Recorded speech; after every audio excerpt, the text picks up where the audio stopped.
은혜 받으실 말씀은 구약 성경 욥기 9장 3절에서 12절 말씀입니다. 사람이 하나님과 쟁변하려 할지라도 천마디에 한마디도 대답하지 못하리라. 하나님은 마음이 지혜로우시고 힘이 강하시니 스스로 강팍히 하여 그를 거역하고 형통한 자가 누구이리야. 그가 진노하심으로 산을 무너뜨리시며 옮기실지라도 산이 깨닫지 못하며 그가 땅을 움직여 그 자리에서 미신즉 그 기둥이 흔들리며 그가 해를 명하여 뜨지 못하게 하시며 별들을 봉하시며 그가 홀로 하늘을 펴시며 바다 물결을 밟으시며 북두성과 삼성과 묘성과 남방의 밀실을 만드셨으며 측량할 수 없는 큰 일을 셀 수 없는 기한 일을 행하시느니라. 그가 내 앞에서 지나시나 내가 보지 못하며 그가 내 앞에서 나아가시나 내가 깨닫지 못하느니라. 하나님이 빼앗으시면 누가 막을 수 있으며 무엇을 하시나이까 누가 물을 수 있으랴. 아멘. 샬롬 성가대와 니시 오케트라의 찬양과 연주가 있겠습니다.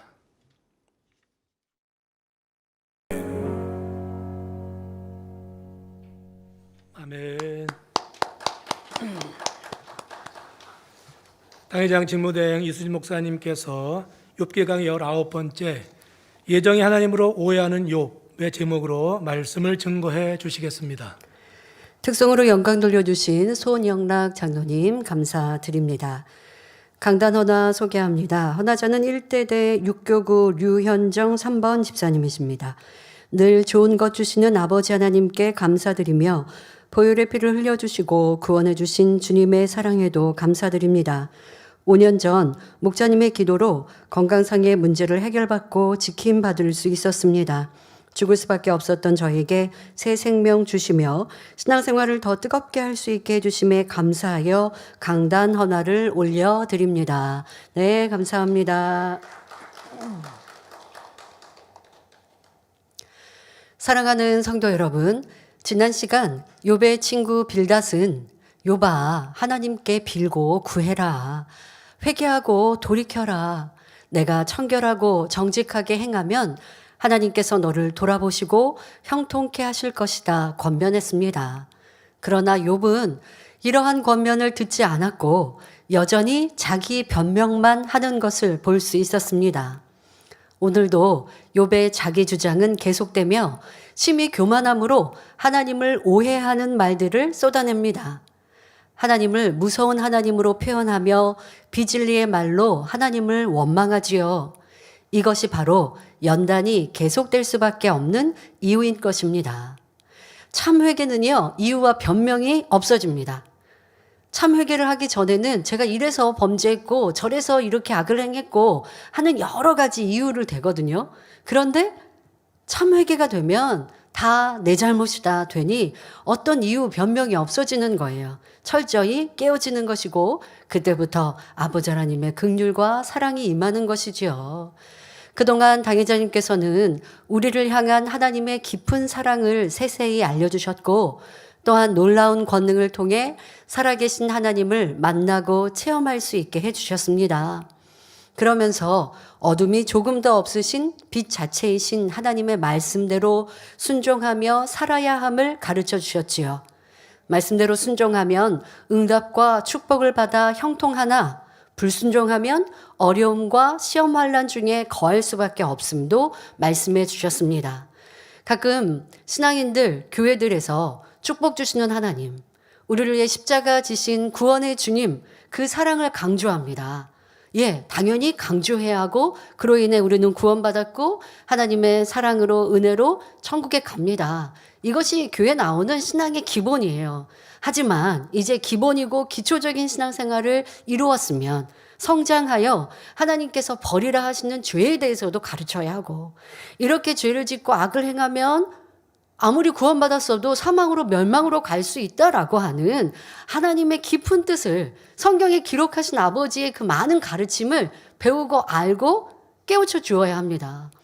그런데 신앙인들이 축복의 하나님, 사랑의 주님, 구원자 되시는 주님, 주님께 나아가며 내 죄를 다 사함받습니다 라고 알고 기도하기는 하면서 죄를 지을 때 교회를 다닌다 할지라도 구원을 받을 수 없는 이러한 것은 들으려 하지 않고 또 가르치지 않는 교회가 얼마나 많이 있습니까? 그러니까 욥도 축복 주시는 하나님, 나를 보호하시는 하나님, 그분은 좋은 하나님이세요. 그런데 내게 어려움이 있고 문제가 왔을 때 그것이 나로 인하여고 그 또한도 하나님의 사랑이라는 것은 알지 못한 것이죠. 진리에 대해서 깊이 있게 알지 못하니 오해하고 자신의 문제를 해결하지 못하고 있는데, 이것이 많은 신앙인들의 문제 또한도 같은 것을 봅니다. 그러나 우리는 정확한 진리를 배우지 않았습니까? 그래서 빛이신 하나님과 함께 어둠을 싫어하시는, 경계하시는 하나님, 내가 하나님을 믿노라 하면서 어둠 가운데 거하면 주님의 보혈의 피가 내 죄사함을 온전히 이룰 수 없다는 것, 분명히 주님을 영접하여 주님을 믿어 죄사함 받았어도 다시 어둠 가운데 거하고 행하면 주님의 보혈이 나와 상관없다라는 명백한 진리를 배우고 있다는 것이 참으로 감사한 것입니다. 그래야 죄악 가운데 거할 때, 빛에서 떠날 때 연단이 오고 어려움이 오면 돌이킬 수 있고, 아, 이것이 바로 내 문제였구나 라는 것으로 문제를 정확히 풀어서 다시 빛을 찾아올 수 있죠. 이렇게 정확한 진리를 배운다라는 것이 감사한데, 욥은 이러한 진리를 가르쳐주는 사람도 없었고 스스로 깨닫지 못하니 하나님을 오해하고 있습니다. 자, 그런데 저와 여러분은 선하신 하나님과 동시에 사랑과 또 공의의 하나님을 믿고 섬기고 있습니다. 자, 그러나 욥은 이러한 하나님을 아직 만나지 못했기 때문에 오해하고 있으며 진리를 정확히 알지 못하기 때문에 영적 무지함을 드러내고 있습니다. 모든 성도님들은 이 시간 말씀을 들으실 때 성령의 역사 가운데 영적 깨우침을 더하심으로 무지한 자가 아니라 하나님의 마음을 알아들이는 성숙한 자녀의 모습으로 나오시길 바랍니다. 진리를 잘 알지 못하면 하나님을 오해하기도 하고요. 어둠 가운데 거하면서 구원받았다라고 말하기도 합니다. 결코 그래서는 아니 되어지죠.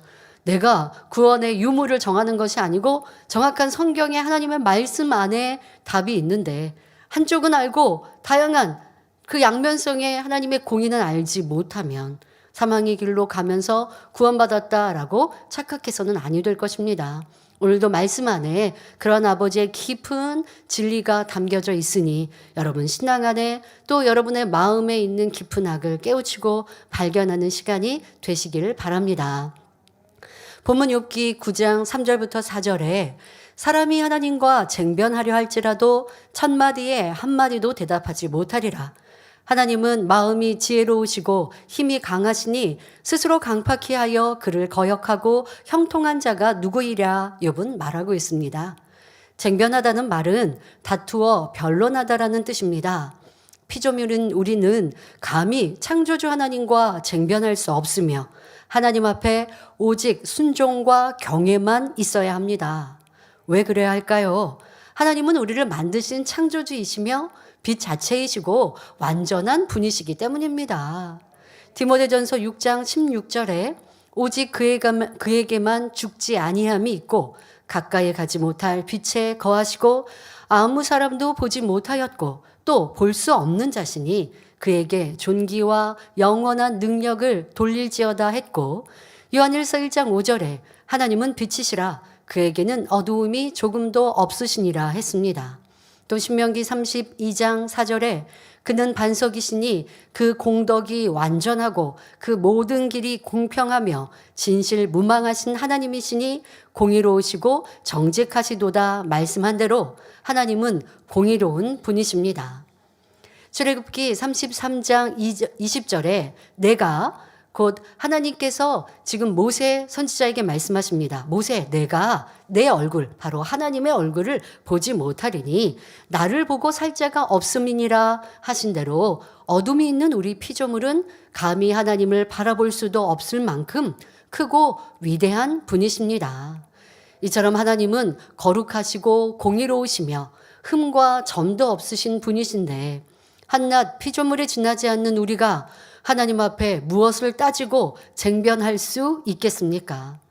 사람이 하나님과 쟁변하려 할지라도 하나님의 천마디에 한마디도 대답하지 못한다는 것은 너무나 당연한 말씀입니다.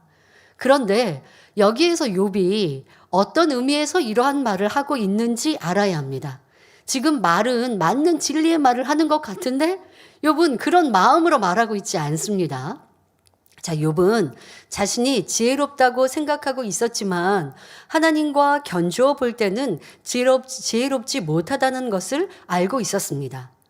자, 그러면서 하나님은 지혜로우시다라고 고백하였지요. 자, 그렇게 고백하고 있는 욥은 하나님의 지혜에 대해 깊이 알고 있는 것 또한 아니었습니다. 단지 하나님은 지혜롭고 힘이 강하시기에 독재자처럼 마음대로 자신의 자녀들과 재물을 다 걷어가셨고 질병에 고통까지 주셨다고 생각하고 있고 그렇게 표현하고자 하는 말이었습니다. 하나님은 지혜로우십니다. 그런 하나님께 어찌 하나님의 그 말씀에 제가 토를 달 수 있겠습니까? 라고 하는 말이 그러한 진실한 마음으로 하는 게 아니고 그런 위대한 하나님 앞에 저는요, 제가 할 말이 많지만 지금 말을 할 수가 없습니다. 라고 이런 의도로 말을 하고 있는 거예요. 그러니까 꼬아서 지금 말을 하고 있습니다. 모든 것을 걷어가신 하나님 앞에 욥 자신은 아무 말도 할 수 없다. 지금 그걸 이렇게 돌려 말하고 있습니다. 자, 그러면서 지금 욥은 하나님을 지혜로우시다, 힘이 있으시다라고 표현하고 있는데 그 힘 있으시고 지혜로우신 하나님의 그 깊이 또한도 알지 못하고 말하고 있습니다. 자, 하지만 저와 여러분은 하나님의 그 지혜를 너무나 잘 듣고 배웠습니다. 바로 십자가의 도에 담긴 구원의 섭리를 들었기 때문에 하나님의 지혜가 얼마나 깊고 오묘한지 깨닫고 있지요. 잠시 인생들을 향한 무궁한 사랑이 담긴 하나님의 지혜를 십자가의 도에서 살펴보겠습니다. 그냥 아무런 의미 없이 하나님은 위대하시고 또 하나님은 능력이 있으시고 지혜로우시니까 그러니 저의 문제를 해결해 주세요. 내가 뭔가를 구할 때에 하나님을 그렇게 미사어구를 써서 말한다고 하나님께서 그래 너가 나를 이렇게 높이는구나 경외하는구나 그러니 응답해 줄게 하지 않으시거든요. 마음 중심으로 하나님의 그 지혜, 높으심, 또 하나님의 그 아름다우심, 온전하심, 빛 자체이심, 공의로우신 하나님을 마음으로 느끼고 그리고 하나님을 인정해 드릴 때에 하나님은 그래 내가 너에게 응답해 줄게 하십니다. 자, 우리가 이제까지 들었던 십자가의 도에 담긴 그 하나님의 얼마나 위대하신 지혜로우심을 다시 한번 상고해 보겠습니다. 하나님께서는 인간이 범죄하여 사망으로 갈 것을 아셨고 이 문제를 해결하기 위해 속죄의 제물이 되어주실 예수님을 만세전에 예비하셨습니다. 그러나 이 섭리가 미리 알려지면 원수마귀 사단의 방해로 성취될 수 없기 때문에 비밀로 감춰두셨습니다. 고린도전서 2장 7절에 오직 비밀한 가운데 있는 하나님의 지혜를 말하는 것이니 곧 감추었던 것인데 하나님이 우리의 영광을 위하사 만세전에 미리 정하신 것이라 말하고 있지요. 자, 이를 알지 못한 원수마귀 사단은 예수님을 죽이기만 하면 자신이 아담에게서 넘겨받은 권세를 영원히 가질 줄 알고 악인들을 사주하여 예수님을 십자가에 못 박았습니다. 바로 여기에 하나님의 지혜가 있었습니다. 예수님을 죽임으로써 원수마귀 사단은 오히려 자기 꾀에 넘어가 스스로 하나님의 섭리를 이루는 도구가 되고 만 것입니다. 오늘 대예배 때도 당일점 설교 안에 원수마귀 사단이 지혜로운 것 같이 여기지만 그렇지 않고 도리어 자기 꾀에 넘어간다 말씀해 주셨는데요. 이 십자가의 도에 그러한 섭리를 다 설명해 주셨지 않습니까? 원수마귀 사단은 악한 이들을 동원하여 죄 없으신 예수님을 십자가에 못 박고 죽이면 자기네 권세가 이제 영원할 줄 알았지만 바로 그것이 하나님께서 예비해 놓으신 지혜요 숨겨 놓으신 하나님의 계획과 섭리였다는 것입니다. 자, 로마서 6장 23절에 죄의 삭은 사망이라는 영계의 법칙에 의하면 사망이라는 형벌은 죄인에게만 해당됩니다. 예수님은 원죄도 자범죄도 없으시니 죽임 당하실 이유가 없었습니다. 그런데도 원수마귀는 죄 없으신 예수님을 죽였으니 이로써 영계의 법을 어긴 것입니다. 원수마귀는 법을 어긴 대가로 자신의 권세, 곧 사람을 주관하고 사망을 주장하는 권세를 내놓을 수밖에 없게 되었지요. 예수님은 십자가에 달려 죽으셨지만 죄가 없으심으로 사망 권세를 깨뜨리고 부활하셨고, 이러한 주님을 믿는 사람마다 구원을 얻을 수 있게 된 것입니다. 이것이 바로 아버지 하나님께서 다 계획하고 섭리해 놓으신 거예요. 자, 영계의 법칙 안에는 내가 누군가에게 순종하면 그의 종이 되는 건데, 하나님께서 아담을 지으시고 권세를 주셨는데, 아담은 하나님께 순종한 것이 아니라 불순종하여 원수마귀 사단에게 순종함으로 이제 아담이 가지고 있던 그 권세가 사단에게 넘어갔어요. 그리고 어둠의 주관자가 됐어요, 원수마귀 사단이. 그런데 어둠에 속한 인생들, 죄 가운데 삶으로 사망에 가는 인생들, 하나님은 그냥 두고 보실 수 없었어요. 또 그것을 모르고 계셨던 게 아니고 이미 그러할 것도 아셨기에, 그러니 독생자 예수님을 준비해 놓으셨고, 그 예수님이 그런데 죄 없이 죽임 당하셔야 돼요. 그것도 원수마귀 사단의 손에 죽임 당하셔야 이러한 섭리가, 구원의 섭리가 이루어지는 것, 그 모든 것을 계획하시고 그리고 준비하여 멋지게 이루신 것입니다. 그로 인해 원수마귀 사단의 진이 분쇄되고 사망 권세를 깨트려 버리신 이 모든 주님의 행하심은 하나님의 지혜요, 하나님의 강한 힘입니다. 자, 이것이 우리가 알아야 하는 아버지 하나님, 그 하나님의 위대하심입니다. 자, 그러나 욥은 이처럼 사랑의 섭리가 담긴 하나님의 힘과 지혜를 말하고 있는 것이 아니라 단지 강한 힘과 지혜로서 마음대로 하실 수 있는 하나님으로 오해하고 있는 것입니다.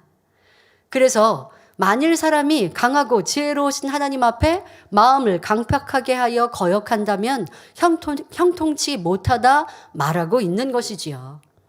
욥의 말대로 마음을 강팍하게 하여 하나님의 말씀대로 살아가지 않는 사람은 하나님으로부터 형통한 축복을 받을 수 없습니다. 그런데 욥은 이렇게 바른 말을 하고 있으면서도 정작 자신이 하나님 앞에 마음을 강팍하게 하고 거역하고 있음을 깨닫지 못하고 있습니다. 친구들이 여러 가지로 진리를 통해 권면했는데도 욥은 마음을 강팍하게 하여 귀를 기울이지 않았고 회개하려고도 하지 않았지요. 만일 스스로 강팍히 하여 그를 거역하고 형통한 자가 누구이랴 말하는 욥의 이 고백이 진실이라면 욥은 하나님을 경외함으로 회개하고 돌이켜서 질병을 깨끗하게 치료받았을 것입니다. 그런데 말씀대로 행하지는 않고 말만 하고 있으니 무슨 소용이 있겠습니까? 사랑하는 성도 여러분, 욥이 참 답답하신가요? 그러나 우리는 이러한 욥을 비난할 것이 아니라 나 자신은 그동안 수없이 듣고 양식 삼은 말씀을 과연 생활 속에서 얼마나 행하고 있는지 점검해 보아야 하겠습니다. 다른 사람의 문제에 대해서는 들은 진리의 말씀으로 답을 잘 해줍니다.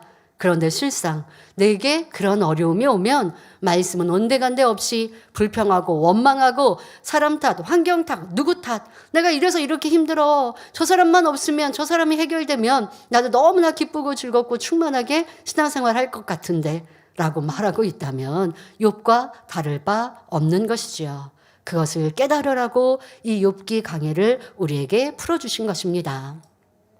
이어지는 욥기 9장 5절부터 10절에 그가 진노하심으로 산을 무너뜨리시며 옮기실지라도 산이 깨닫지 못하며 그가 땅을 움직여 그 자리에서 미신즉 그 기둥이 흔들리며 그가 해를 명하여 뜨지 못하게 하시며 별들을 봉하시며 그가 홀로 하늘을 펴시며 바다 물결을 밟으시며 북극성과 삼성과 묘성과 남방의 밀실을 만드셨으며 측량할 수 없는 큰 일을 셀 수 없는 기이한 일을 행하시느니라 말하고 있습니다. 성도 여러분, 하나님께서는 전지전능하셔서 무엇이든 하실 수 있는 분입니다. 그렇다고 해서 하나님께서 공연히 진노하심으로 산을 무너뜨리고 마음대로 옮기실까요? 또 하나님의 능력이 크시다 해서 이유 없이 땅을 움직여 기둥을 흔드는 분이십니까? 그렇지 않습니다. 이는 욥의 오해에서 나온 말들입니다. 욥은 하나님은 모든 것을 미리 정하시고 무조건 그 계획에 따라 움직이시는 분, 즉 예정의 하나님이라 오해하고 있습니다. 그래서 욥 자신은 의롭고 아무 잘못이 없지만 하나님께서 예정 가운데 자신을 이렇게 무너뜨리셨다고 말하고자 하는 것입니다. 매사를 하나님께 책임 전가하는 모습이지요. 하나님은 우리 인생이 행복하기를 원하시며 좋은 것 주기를 원하시는데 욥은 이러한 하나님의 사랑을 너무나 모르고 있습니다. 그리고 하나님의 공의에 대해서도 무지했기에 여전히 자신은 까닭 없이 고난을 받고 있다 생각하고 있는 것입니다. 또 욥은 하나님이 해를 명하여 뜨지 못하게 하시며 별들을 봉하셨다고 했는데 하나님께서는 여호수아를 통해 해와 달을 멈추게는 하셨지만 해를 명하여 뜨지 못하게 하신 적은 없지요. 밤하늘에는 많은 별들이 있는데 별자리마다 각자의 위치가 있습니다. 그래서 욥은 별들이 각각 위치에서 변함없이 있다는 의미를 하나님께서 별들을 봉했다라고 표현하고 있습니다. 그러니까 지금 뭐가 속이 꼬여 있으니까 하나님께서 뭔가 봉했다, 멈추게 하셨다. 이거는 좀 억지 같은 의미가 담겨 있잖아요. 별들 또한 자기의 위치 안에서 자기들 자리를 잘 지키도록 하나님은 이렇게 창조해 놓으셨으니 우주 안에 혼돈이 없는 것 아닙니까? 그런데 이런 아름다운 질서 또한 조화로운 것을 왜 하나님이 별들을 봉하셨다?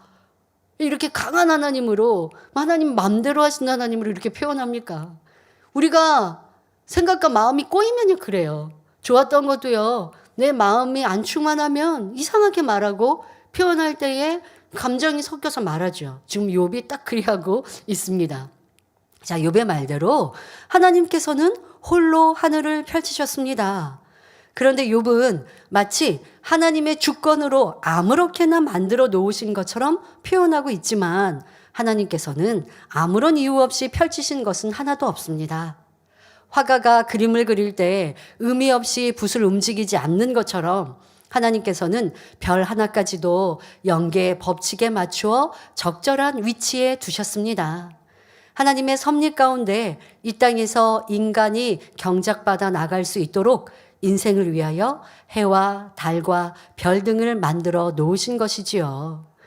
본문에 나오는 북두성, 묘성, 삼성은 별자리 또는 특정 별자리에 있는 별들을 가리킵니다. 북두성이랑 큰 곰자리의 북두칠성을, 묘성은 황소자리 성자에 위치한 별 무리를 말합니다. 그리고 삼성은 오리온 별자리 중앙에 나란히 있는 세 개의 큰 별을 말하지요. 자, 그런데 본문에서는 이러한 별자리가 특별히 영적인 뜻을 담고 있지는 않습니다. 욥은 하나님의 주권을 설명하기 위해 여러 별자리를 말하고 있는 것입니다. 하나님께서는 해와 달, 모든 별들을 만드시되 그들 사이에 운행의 질서와 법칙을 세우셨지요. 그런데 욥은 하나님께서 지혜롭고 강하심으로 마음대로 별들을 봉하시며 온갖 기이한 일을 행하시는 것처럼 욥에게도 예정 가운데 고난을 주셨다고 오해하고 있습니다. 하나님은 이 모든 우주 만물을 바로 우리를 위해 만드셨는데 그 하나님께서 어찌 독재자처럼 이유 없이 고난을 주시겠습니까? 욥이 알고 있는 하나님은 예정의 하나님이요, 두려운 하나님이요, 독재자 같은 하나님이었습니다. 그러나 우리는 예정의 하나님이요, 사랑의 하나님이시며 공의로운 재판관이심을 알아야 합니다.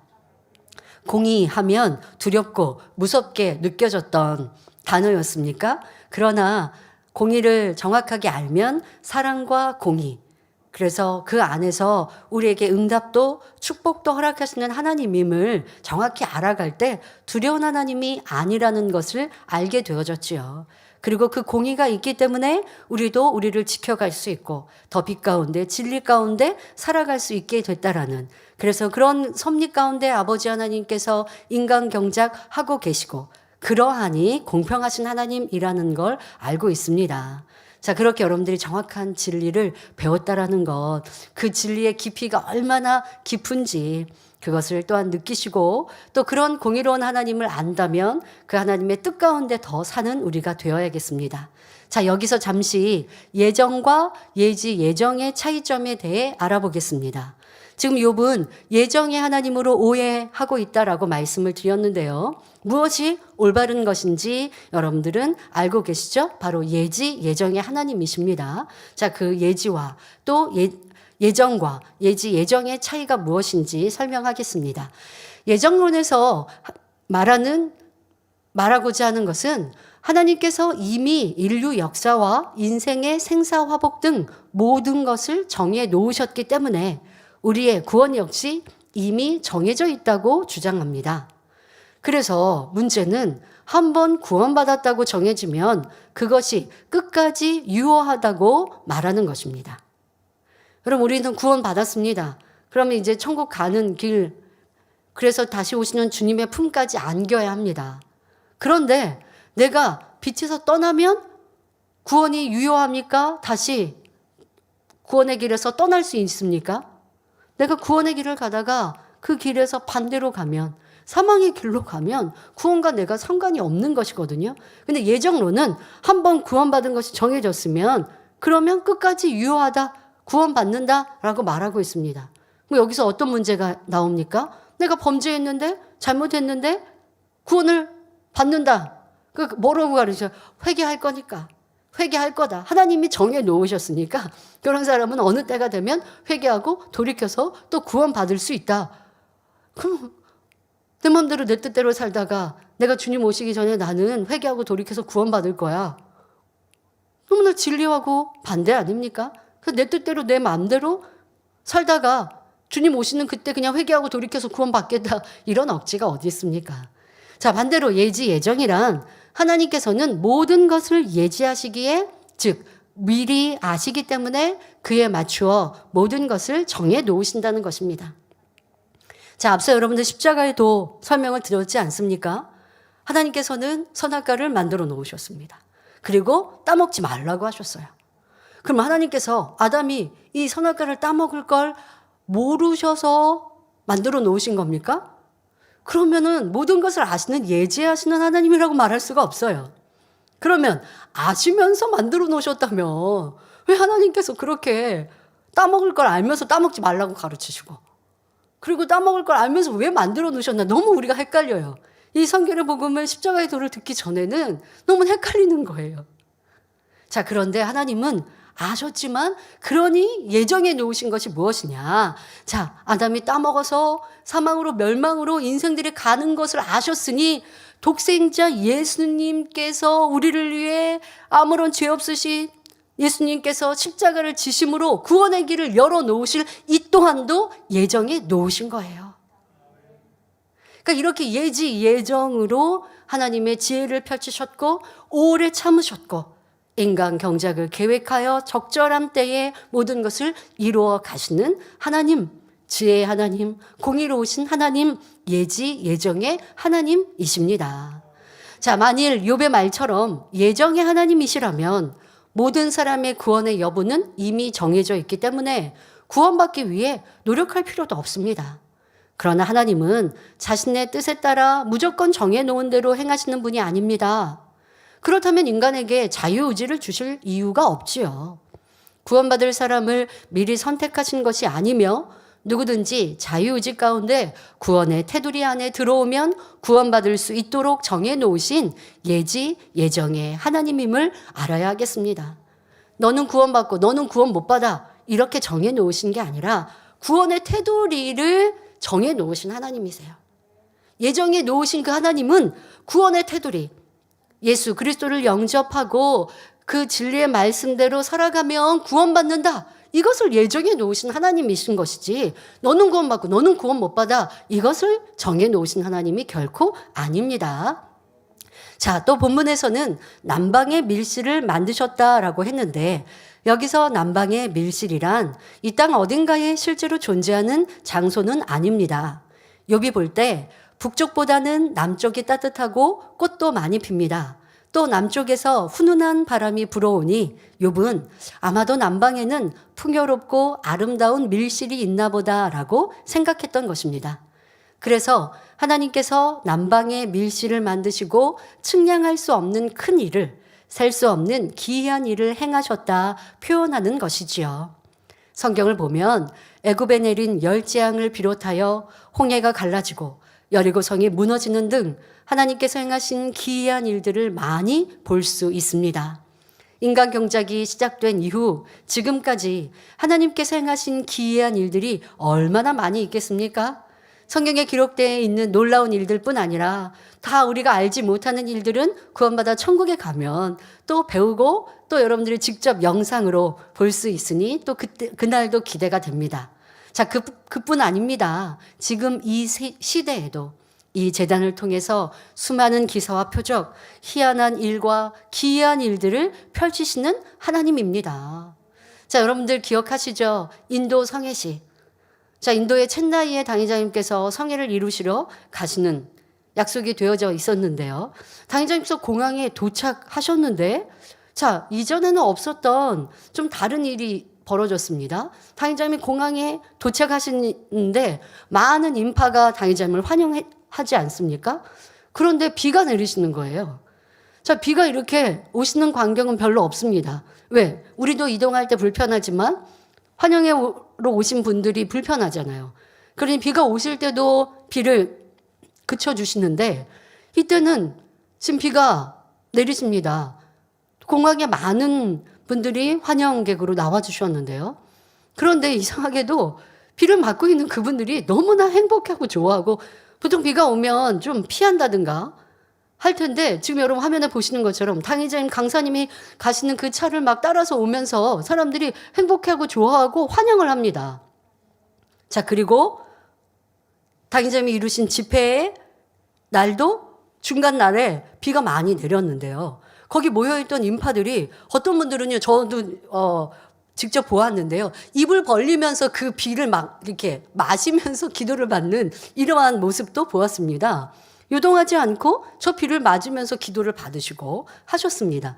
자, 왜 비를 내리셨나라고 보니 바로 이 첸나이 지역에 수개월 동안 비가 오지 않아서 가물었고 그 시민들이 많은 고통으로 인해서 다른 지역과 이 물 전쟁, 지금 화면에 있는 것처럼 이런 분쟁까지 일어나는 어려운 상황이었는데 당회장님께서 성회를 위해 도착하시는 그때 비가 내리니 이 환영객들이 너무나 기뻐하고 즐거워하고 지금 당회장님이 비를 몰고 오신 분, 축복의 비를 가지고 오신 분 하면서 환영하고 즐거워하고 또 행복해하고 그리고 비가 오시는 중에 말씀을 듣고 그분들이 환자 기도를 받아도 너무나 즐거워하고 행복해 하시면서 비신이 오셨다라고 표현할 정도로 그렇게 당회장님이 오시면서 비가 오셨고 그래서 가뭄이 해갈되어져서 하나님께 영광 돌리고 많은 사람들이 또한 그 놀라운 기사뿐 아니라 권능의 역사를 보고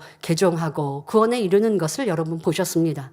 자, 그러면 이러한 일들이 하나님께서 첸나이 지역에 수개월 동안 비 오지 않게 딱 정해 놓으셨다가 당회장님을 환영받게 하시기 위해서 그때 딱 비를 내리게 하시고 그렇게 예정하신 게 아니죠. 그 땅에 가문 것은 여러 가지 자연 조건 안에서 가물었던 것. 그러나 하나님은 그것을 아시고 당회장님이 오실 때 그들이 비가 필요하고 하나님은 천지 만물을 지으셨으니 이 모든 천지를 다 주관하십니다. 천계를 주관하십니다. 그러니 비를 내리게 하셔서 그들이 필요한 것을 충족해 해주시고 이러한 위대한 하나님을 믿게 하시는 이런 예지 예정의 하나님이십니다. 자, 그런데 그런 하나님을 알지 못하면 이 모든 일들 또한 하나님이 예정 가운데 마음대로 주관하는 것이다 라고 오해할 수 있죠. 하지만 그렇지 않습니다. 하나님은 정확한 질서와 공의, 사랑 가운데 이루어 가시는 것입니다. 누구를 아프게 했다가 그리고 치료해 주시는 이런 하나님이 아니라 아프게 된 것은 스스로가 삶의 건강상에 또 하나님의 말씀대로 살지 못하여 질병에 온 것이고 그것을 하나님의 사랑받는 종의 기도를 통해 치료해 주시는 것은 하나님의 역사이시지. 내가 어려움을 만나고 괴로움을 당했다고 하나님 앞에 탓할 것이 아니라는 것입니다. 자, 그런데 욥은 예정의 하나님이라 오해하고 있기에 자신 역시 하나님의 예정 속에 들어가 아무 이유 없이 고통을 받고 있다고 생각하고 말하고 있는 것입니다. 그러니 자신의 잘못을 발견하지도 못하고 회개하지도 못하고 있는 것이지요. 그러나 하나님의 자녀에게 이유 없는 연단은 없으며 우연의 일치라는 것도 존재하지 않습니다. 잠언 3장 6절에 너는 범사의 그를 인정하라. 그리하면 내 길을 지도하시리라 말씀한 대로 큰 일을 만나든지 작은 일을 만나든지 하나님의 말씀 안에서 자신을 발견할 수 있어야 합니다. 우리가 길을 가다 넘어져도 우연으로 돌리지 말고 가벼운 접촉사고가 발생했다 해도 하나님의 사랑의 터치가 아닌지 자신을 돌아볼 수 있어야 하겠습니다.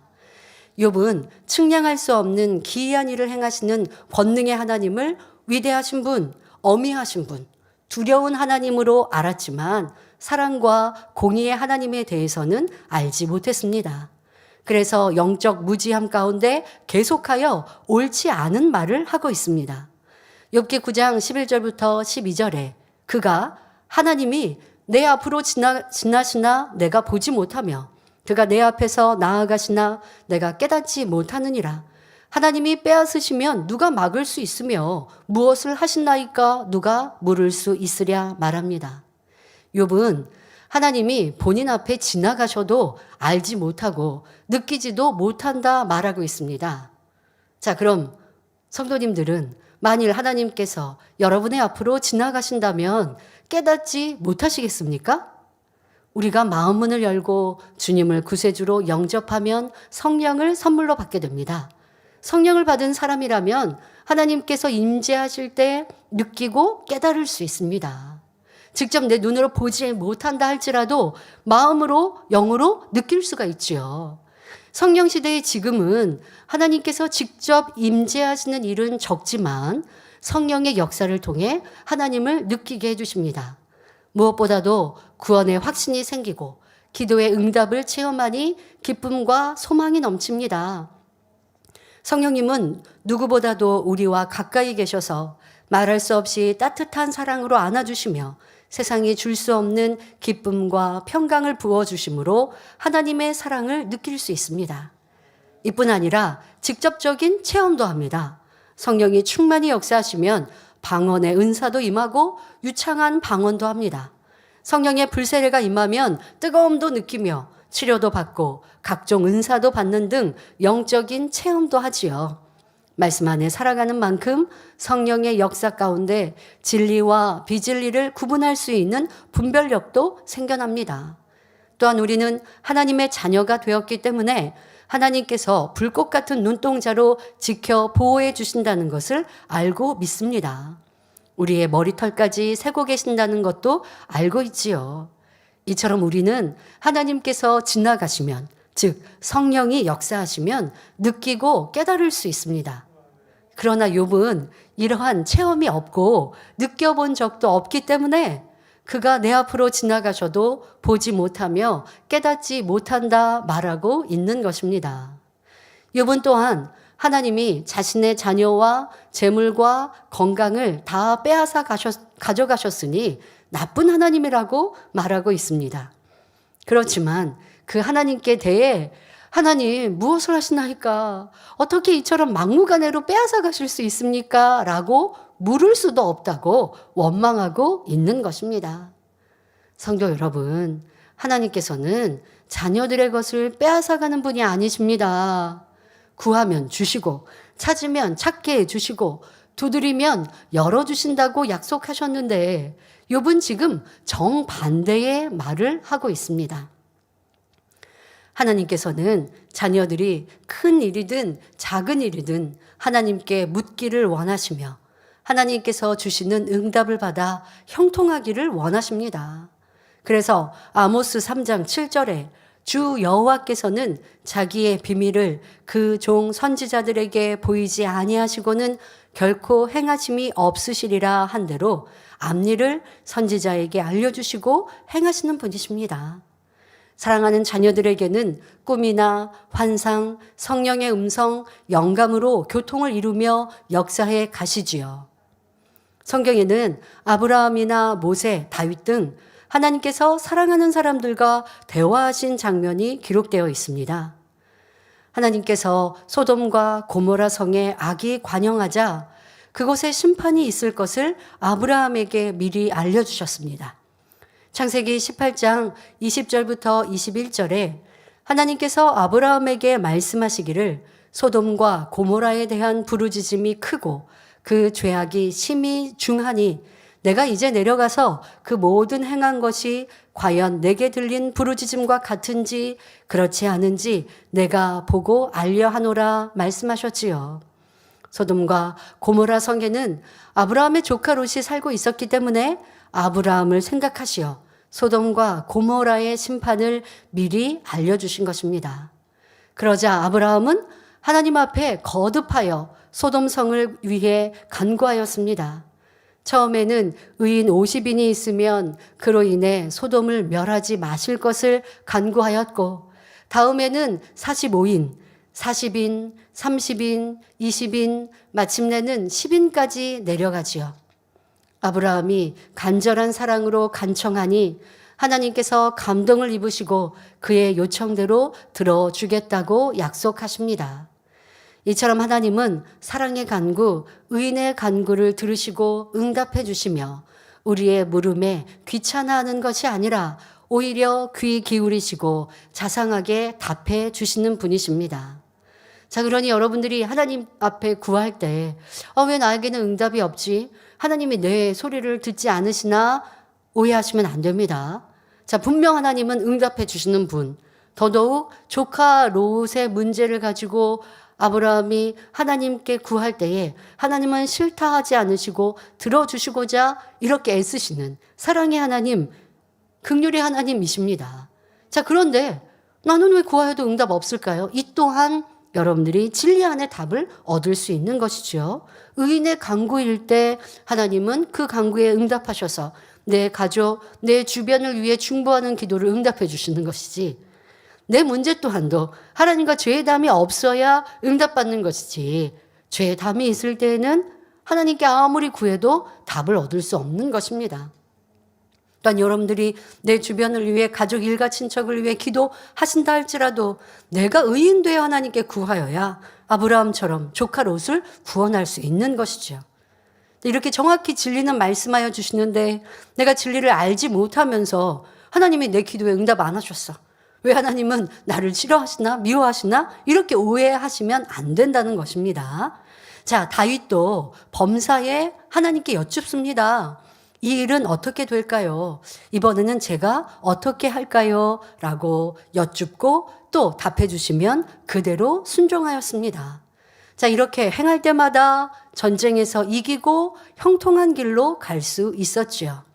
그러니 설령 음침한 사망의 골짜기에 거할지라도 다윗에게는 두려움이 없었습니다. 우리도 다윗처럼 모든 일을 하나님께 여쭙고 그 말씀대로 순종하면 신속한 믿음의 성장은 물론 가정과 일터, 사업터의 형통함을 받게 됩니다. 시편 145편 18절에 여호와께서는 자기에게 간구하는 모든 자, 곧 진실하게 간구하는 모든 자에게 가까이 하시는도다 말씀한 대로 하나님께서는 중심으로 사모하고 구하는 사람에게 반드시 응답하십니다. 더구나 오늘날은 구약시대와 달리 성령을 물 붓듯이 부어주시는 마지막 때이기에 성령 받은 하나님의 자녀들은 누구나 성령의 음성을 듣고 하나님의 뜻대로 인도받을 수 있습니다. 자, 그런데 욥은 하나님은 묻는다고 대답하시는 분도 아니요, 물음을 허락하시는 분도 아니며 예전 가운데 무조건 마음대로 행하는 독재자 하나님으로 오해하고 있으니 큰 무지가 드러나고 있는 것입니다. 욥의 오해는 갈수록 더해집니다. 다음 시간에 이어 말씀드리겠습니다. 자, 여러분들도 앞서 말씀드린 대로 나는 기도했는데, 나는 하나님께 간구했는데, 나는 금식한다고 했는데, 나도 치료받고 응답받고 해야 할 문제가 커서 그래서 하나님께 작정하여 기도했는데 저에게는 응답이 없어요. 그럴 때 참 답답하죠. 그런데 우리는 이 성결의 복음 안에 답을 다 들었습니다. 그러니까 여러분들 하나님 말씀 안에서 답을 찾으시면 돼요. 회개한다고 해놓고 아직도 변명하고 이유되고 있으면 이 또한 진정한 회개가 아니죠. 회개한다고 해놓고 돌이키지 않으면 참 회개가 아니죠. 어제 회개하고 오늘도 똑같은 회개를 하고 있다면 이것은 온전한 회개가 아니죠. 회개했다면 돌이켜서 이제는 잘못했습니다 한 그것을 하지 말고 반대로 선과 진리를 행해야 하나님이 기뻐하시고 죄 사해 주시고 내 간구하는 바를 응답해 주십니다. 그리고 때로는 내가 응답받고자 하는 일들이 하나님 앞에 상달되고 응답을 받으려면 그냥 뭔가 하나님 이거 해결해 주세요 라고만 해서 되는 것이 아닌 일들도 있습니다. 하나님을 기쁘시게 하는 행함도 있어야죠. 왜? 하나님께 응답 달라고 구하고 있잖아요. 하나님은 이미 우리에게 모든 걸 주셨어요. 구원을 주셨어요. 천국 주셨어요. 그러나 나는 이 땅에 필요한 무언가를 하나님께 받고자 구하고 있으면 하나님을 기쁘시게 드리는 행함 또한 있어야 됩니다. 그래서 성경에는 응답받고 축복받는 믿음의 선진들의 행함들이 나와요. 이방인으로서도 치료받으니 나아만 장군은 왜 이방인이었는데 그는 치료받았는가? 그 성경에 또 기록하고 계시죠. 이스라엘에 많은 문둥병자가 있었지만 그들은 치료받지 못했는데 이방인이었던 이 나아만 장군은 왜 치료받았는가? 그런데 우리는 왜 치료받았는지를 타기전 말씀을 통해 다 들었단 말이에요. 그러면 내가 그렇게 찾아서 행해야 되는데 그런데 내 행함은 행하지 않고 기도만 받는다고 되는 거 아니에요. 자, 우리는 지금까지 당의자님이 채우신 그 깊고 오묘한 사랑과 공의로 너무 많은 혜택을 받아왔습니다. 그런데 이것이 여러분들에게 잘못된 진리를 벗어나서 행하시면 안 되는 거예요. 나는 하나님 앞에 합하지 않으면서 기도를 요청한다고 응답받나요? 아닙니다. 그럴 수는 없어요. 그러니까 당의자님께서도 그렇게 기도하셨습니다. 아버지 하나님, 믿음으로 나와 기도할 때 하나님께서 치료해 주시고 응답해 주시고 만나 주시는데 그런데 우리 성도들 가운데 믿음이 적어서 아직 믿음을 내보이지 못하면서 기도를 요청하는 경우 있습니다. 그러나 그냥 나온 것만으로 그 믿음으로 인정해 주시고 또 당의자님께서 채우신 그 공의를 통하여서 그들의 부족한 부분들을 채워주셔서 치료해 주시고 응답해 주옵소서. 그런데 그거로만 끝나지 않으세요. 당의자님은 그렇게 치료받고 응답받은 이가 빛 가운데 진리 가운데 살아야 이것이 온전한 결과물이 돼요. 그러니까 성도님들이 그렇게 살 것을 바라고 그렇게 살기를 아버지 앞에 맡겨드리고 그렇게 이끌어 갈 테니 아버지 부족한 믿음이라도 먼저 치료해 주시고 치료받고 그가 만났으니 이제 올바른 신앙생활 하도록 당의자님 또 이끌어 가시는 그 책임감 그렇게 책임져 갈 테니 부족한 믿음이라도 역사해 주시고 응답해 주세요 라고 공의를 채운 희생과 헌신으로 기도해 주시고 도리어 응답의 폭을 넓혀 오셨습니다. 자, 그런데 여기서 여러분들 오해하시면 안 돼요. 당의자님이 기도해 주시니 아니면 주의 종을 통해 권능의 종을 통해 기도 받으니 나는 어둠 가운데 살고 나는 구하지 않으면서 응답 받을 수는 없어요. 자, 치료해 줬으면 그 다음은 말씀대로 살아야죠. 예수님께서 38년 된 병자에게 이제 치료 받았으니 빛 가운데 진리 가운데 하나님 말씀대로 살아라. 그렇지 않으면 더한 것이 온다라고 말씀해 주신 이러한 진리를 알아야 돼요. 여러분들 목자의 크고 놀라운 권능으로 치료받고 응답 받았습니다. 하나님을 만났습니다. 체험했습니다. 그러면 전과는 달리 살아야 지킴받고 보호받고 다시는 질병이 틈타지 않죠. 그런데 문제는 치료받고 응답 받아놓고 다시 세상을 짝하고 내 맘대로 살고 그러면 더 중요한 것이 오는 거예요. 어떤 경우 우리 성도님들이 제3자로 간증하시는 분을 보면서도 오해할 때가 있어요. 치료받았는데 또 아파요. 치료받았는데 또 아플 이유가 없어요. 그러면 왜 그럴까요? 성경이 답을 주셨잖아요. 치료받았는데 치료받은 거 맞아요. 100% 치료해 주셨는데 그런데 치료받은 이가 1년이 지나고 2년이 지나고 말씀대로 살지 않고 감사를 잊어버리고 세상을 쫓고 교회를 다닌다고 하지만 비질 가운데 행하니 치료받은 이후에 내 마음대로 내 뜻대로 사니 다시 질병이 온 거예요. 왜 여러분들이 그런 모습을 볼 때 진리로 답을 얻어야 되는데 하나님의 말씀이 내 안에 없으면 그때 치료받은 거 아닌가 봐. 아니면 1년을 어떻게 건강하게 살았어요. 통증이 어떻게 없어졌어요.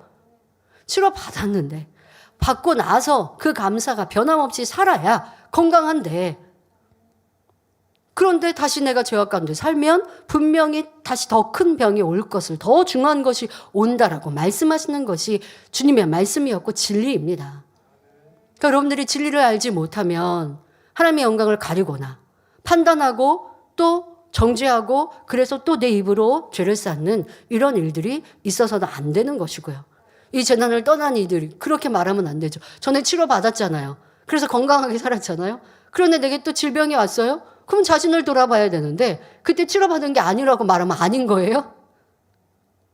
치료받은 거예요. 근데 이제는 내 마음대로 내 뜻대로 살다 다시 병을 얻으면 그게 참 안타까운 것이죠. 그게 부끄러워야 하는 건데.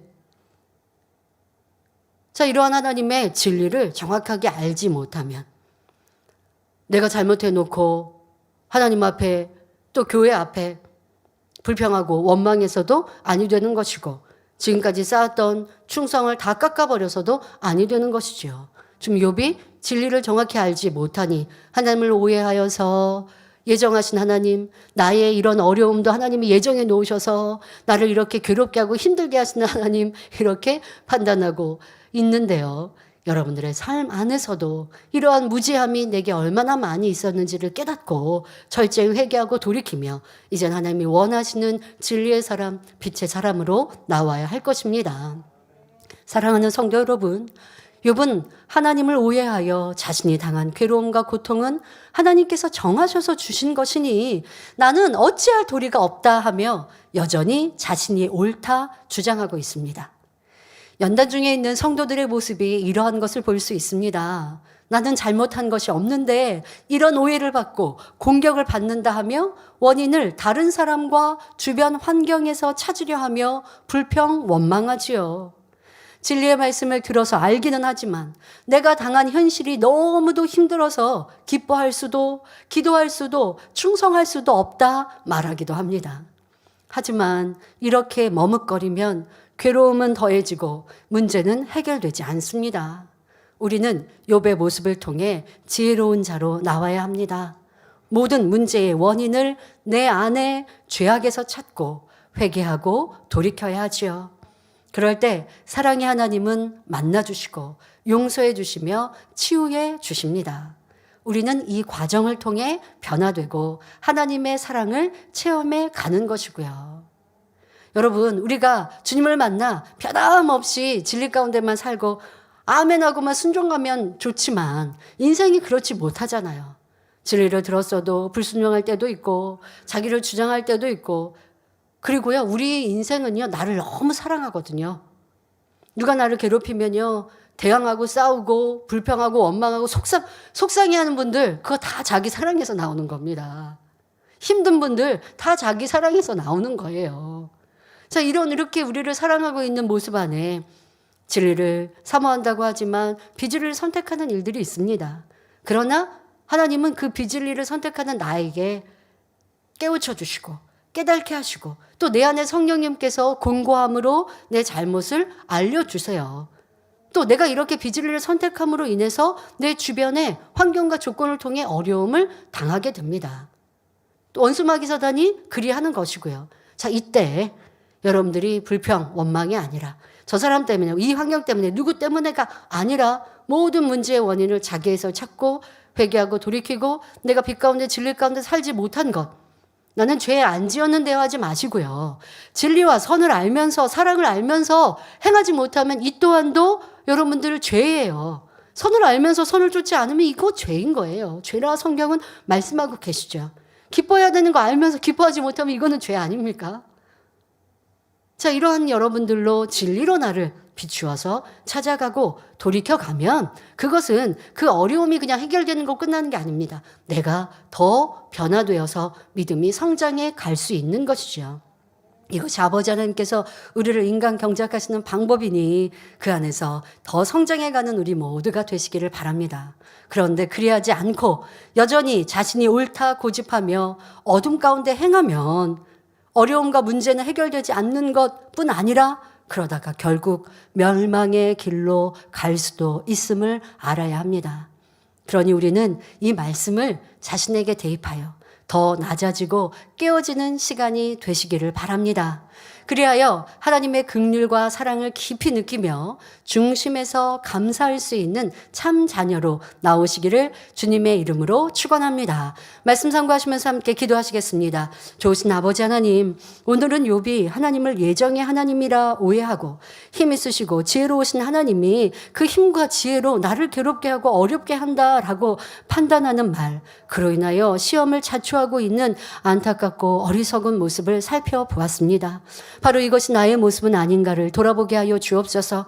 환경과 조건과 또한 문제가 다가왔을 때 나에게서 내 안에 얼마나 빛 가운데 진리 가운데 살았는가를 돌아보며 문제를 해결해야 하는데, 그래야지 않고 누구 때문에, 이 환경 때문에 내가 힘들어서 괴로워서 어찌할 수 없다, 진리의 말씀 듣고 알았지만 지금 나는 어찌할 수 없다 말하고 있지는 않는지, 누구 탓 저 사람 탓 이러했기 때문에 하며 문제 속에 여전히 허우적거리고 있지는 않은지, 욥의 모습이 내 모습이었음을 알아 철저히 회개하고 돌이켜 이제는 두려운 하나님, 무서운 하나님이 아니라 사랑의 하나님, 예지예정의 하나님, 나를 더 아름다운 천국으로 이끌기 위하여 이 모든 시간과 과정을 허락하시는, 오래 참으시는 그 하나님을 알 수 있는 우리 모두가 되게 하여 주옵소서.